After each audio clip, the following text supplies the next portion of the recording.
Olá! Vamos agora começar a cuidar do fruto do nosso trabalho dentro de um laboratório.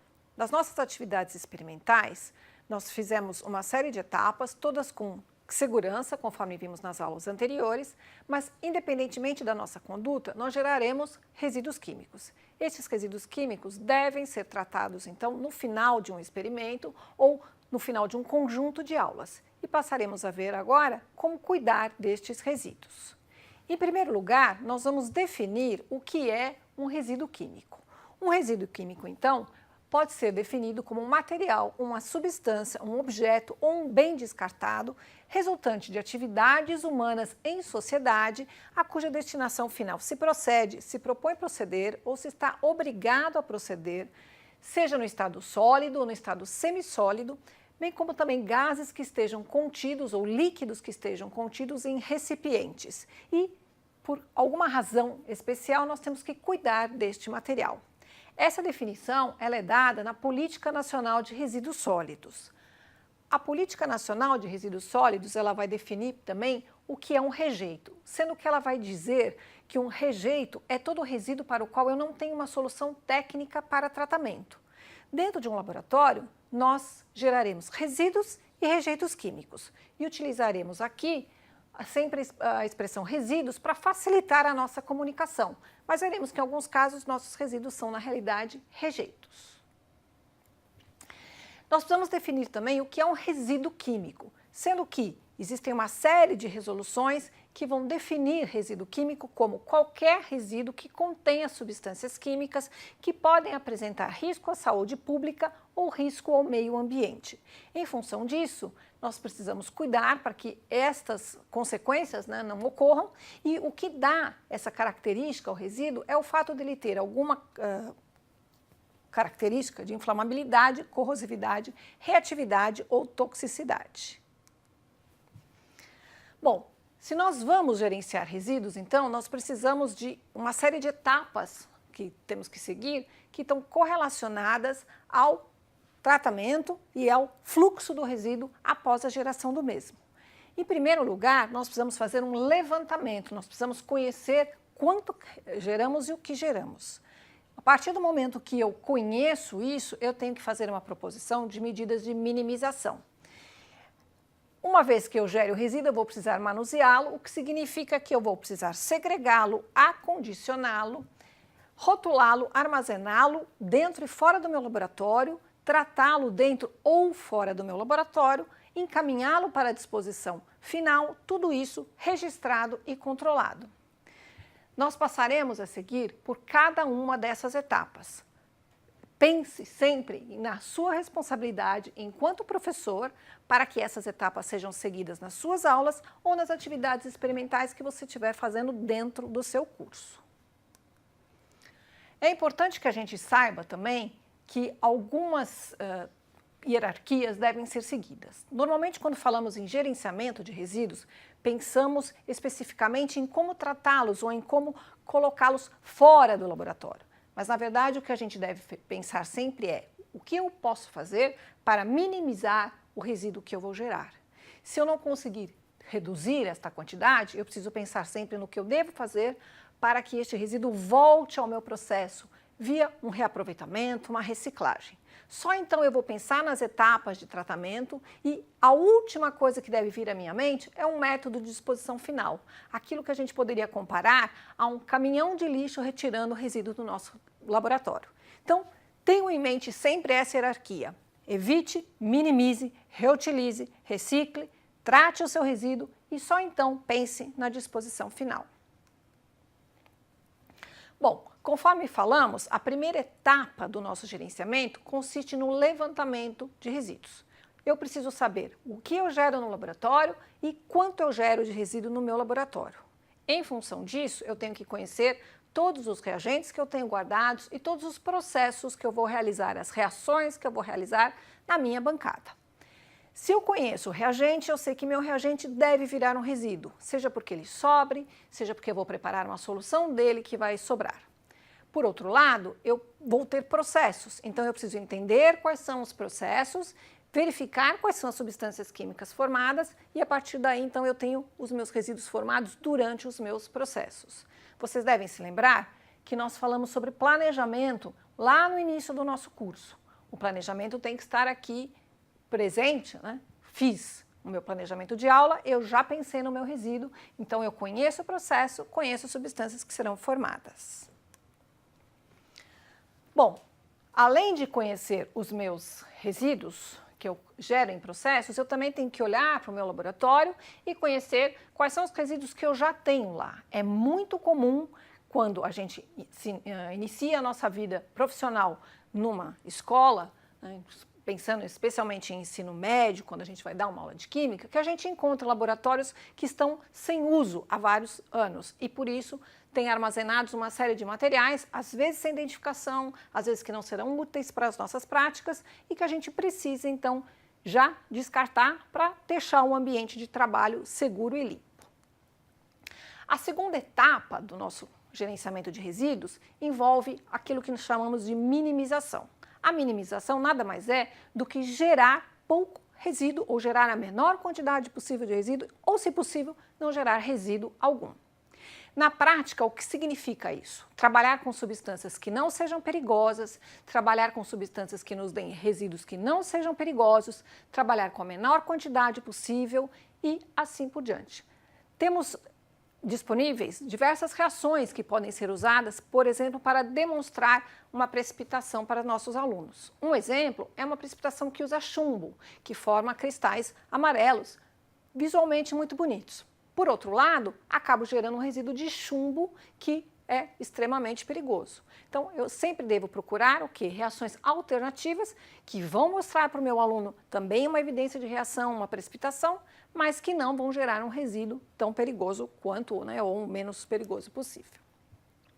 A próxima etapa do nosso gerenciamento de resíduo diz respeito à segregação. Então, eu fiz o levantamento, eu adotei medidas de minimização, mas eu ainda gero alguma coisa.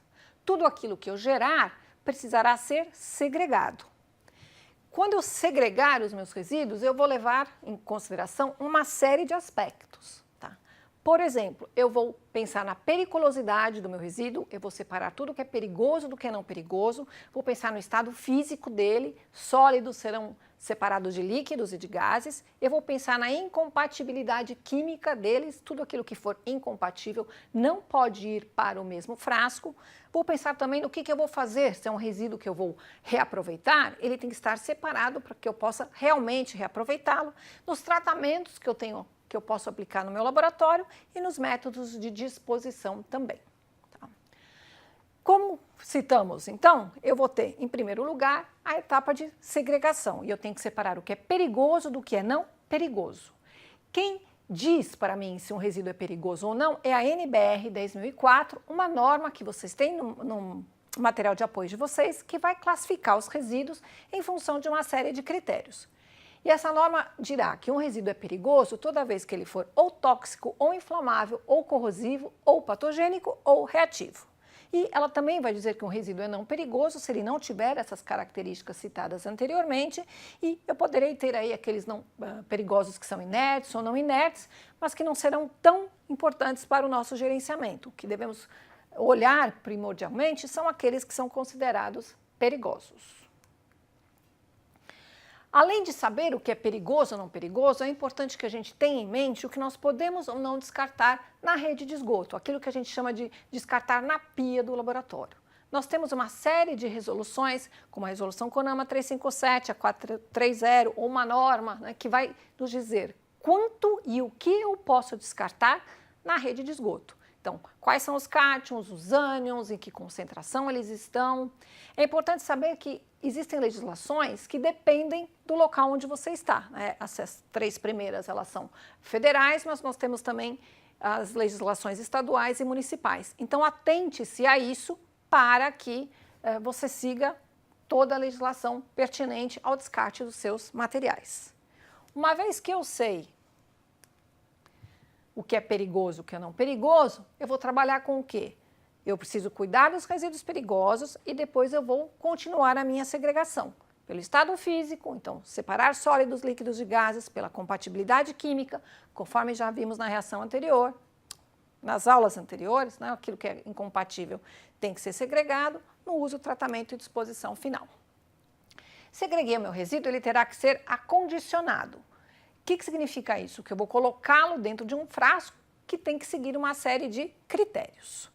Eu preciso pensar nessa hora nos tipos de recipientes que eu vou utilizar, no limite, né, cuidar sempre para não encher demais o meu recipiente, na vedação desse recipiente, na incompatibilidade química do meu produto, né, do meu resíduo com esse recipiente e ainda na resistência física, ele não pode quebrar facilmente.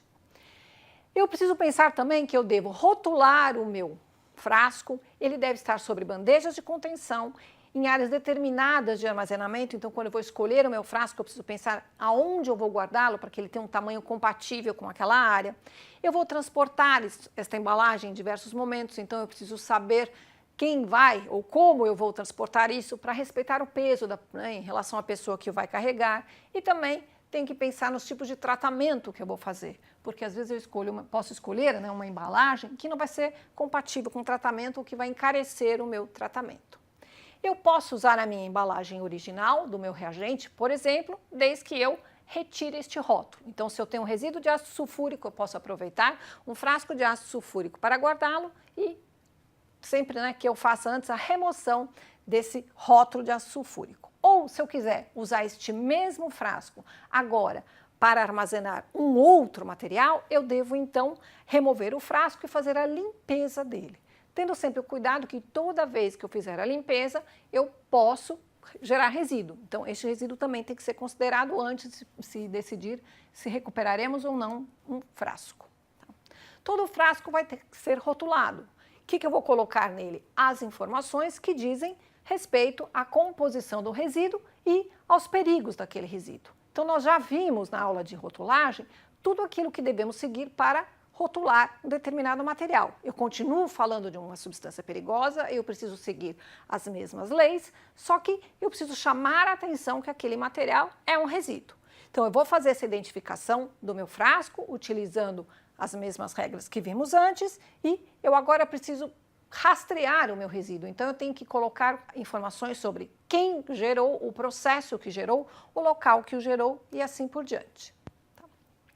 É importante que um rótulo seja colocado num frasco sempre antes do meu resíduo e que neste rótulo eu contenha a informação que é um resíduo perigoso.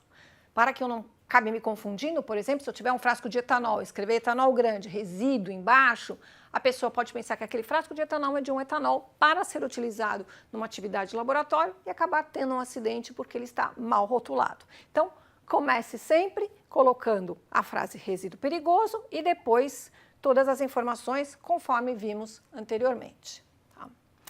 É importante então que o rótulo não contenha apenas fórmulas, não contenha apenas abreviações, contenha sempre a informação do volume e das datas relativas ao armazenamento. Essas duas informações são importantes porque durante o gerenciamento de resíduos você deverá acompanhar os frascos que estão acomodando o seu material. E se você observar, por exemplo, que você tinha um frasco que continha 5 litros e que agora só tem 4, você deve procurar eventualmente aí por vazamentos. Ou se eu tenho lá um produto que se decompõe com o tempo, que pode formar substâncias mais perigosas com o tempo, conforme nós vimos na nossa aula de armazenamento, eu preciso monitorar para ter certeza que aquele material não se decompôs e não se transformou, então, num material mais perigoso do que eu tinha antes. E em relação ao armazenamento, é importante que a gente saiba que não devemos armazenar no laboratório materiais em demasia. Então, eu devo ter um único frasco para receber um determinado tipo de resíduo e uma vez que ele está completo, ele tem que ser tratado ou removido do ambiente do laboratório. Uma vez que eu tenho uma determinada quantidade de resíduo, eu vou precisar tratá-lo. Esta prática pode ser feita pelo seu aluno durante a aula, né, ao final da aula, ou ela pode ser feita depois por um técnico ou pelo próprio professor do curso. Tá? O que é importante é que eu saiba que eu vou ter que escolher algum método para fazer o tratamento do meu resíduo, preferencialmente dentro do laboratório, para evitar acúmulos de materiais e para evitar também custos elevados na contratação de um tratador externo. Uma vez que eu tenho, né, que fazer esse tratamento no laboratório, o meu problema está resolvido. Se eu não conseguir, eu vou ter uma etapa aí de transporte. O meu resíduo vai sair do laboratório e vai para um local de armazenamento temporário, de armazenamento externo. Eu preciso pensar, então, nesta hora, no volume que eu tenho que transportar, na minha embalagem que deve estar íntegra e com todas as informações nela aderidas por um rótulo. Quando eu fizer esse transporte, eu tenho que fazer uso dos EPIs, conforme vimos anteriormente, ter próximo a mim kits para conter possíveis derramamentos e em determinadas rotas e horários que não conflitem com o local onde eu estou. Por exemplo, numa escola, eu não devo fazer o transporte de resíduos próximo ao horário de entrada, saída ou nos intervalos de aula. Eu terei, nesse caso, uma circulação muito grande de pessoas que acabarão interferindo ou podendo causar um acidente, né, no meu transporte ali, vou derrubar, vou ter uma série de pessoas em volta e assim por diante. Eu posso ter, né, uma vez que eu não consigo tratar o meu resíduo no laboratório, um local de armazenamento externo, que vai ser uma área destinada para armazenar temporariamente o meu material até que uma empresa venha retirá-lo para um tratamento externo. É importante que esta área seja afastada, ela não pode estar grudada, por exemplo, parede com laboratório, com escritório, que ela seja suficiente para armazenar aquele resíduo que eu gero no mês, num semestre, num ano, vai depender então lá do meu levantamento, que o acesso a essa área seja controlado e que eu possa me movimentar para visualizar estado de rótulos, estado de frascos, se eu tenho ou não vazamento. Então, eu preciso percorrer aí alguns caminhos, eu não posso ter uma área onde eu empile tudo lá no fundo e eu não vou ter acesso aos meus materiais. Bom, se eu não fiz o meu tratamento internamente, então eu vou precisar aí de uma etapa de transporte externo, na qual eu vou contratar uma empresa que vai levar o meu resíduo para um tratador externo. Aqui é importante que vocês saibam que existe uma série de normas, regras e leis que devem ser seguidas. Então, este cuidado deve ser feito na hora da contratação do transportador. Nós não entraremos em detalhes neste momento a respeito disso. Então, eu tenho legislação para tudo, para o veículo, para o motorista, quantidade que eu posso transportar. Por enquanto, vocês só devem saber que essas informações devem ser procuradas na hora da contratação, então, de um transportador. E, por fim, eu tenho aí a possibilidade de mandar o meu resíduo para uma série de tratamentos externos. Quem vai me dizer o meu tratamento, né, o tratamento que eu tenho que contratar, vai ser aquela empresa que eu vou ter disponível no mercado, juntamente com a qualidade, né, com aquela característica que eu vi do meu resíduo na hora de fazer o meu levantamento. Então, o que eu tenho disponível no mercado? Eu posso ter aí uma incineração, eu posso ter um aterro, né? E eu mandar para um local ou outro vai depender, então, das características qualitativas e quantitativas do meu resíduo. Aí eu vou ver no mercado quais são as empresas que prestam esse serviço, vejo como é que são as instalações, peço licenças, uma série de documentos, peço um licenciamento no estado de São Paulo para a CETESB e, por fim, então, eu vou poder encaminhar meu resíduo para reutilização, ou para reciclagem, ou para um tratamento térmico, que seria incineração ou coprocessamento. Existe ainda a possibilidade de estabilização e solidificação, ou uma estação de tratamento de efluente, e assim por diante, lembrando que isso sempre depende da característica dos meus resíduos. Tá?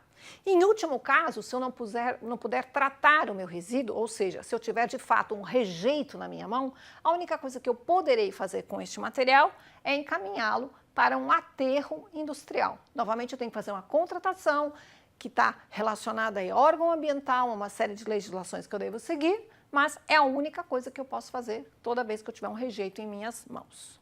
Tá? É importante lembrar que todas essas etapas têm que estar registradas e controladas.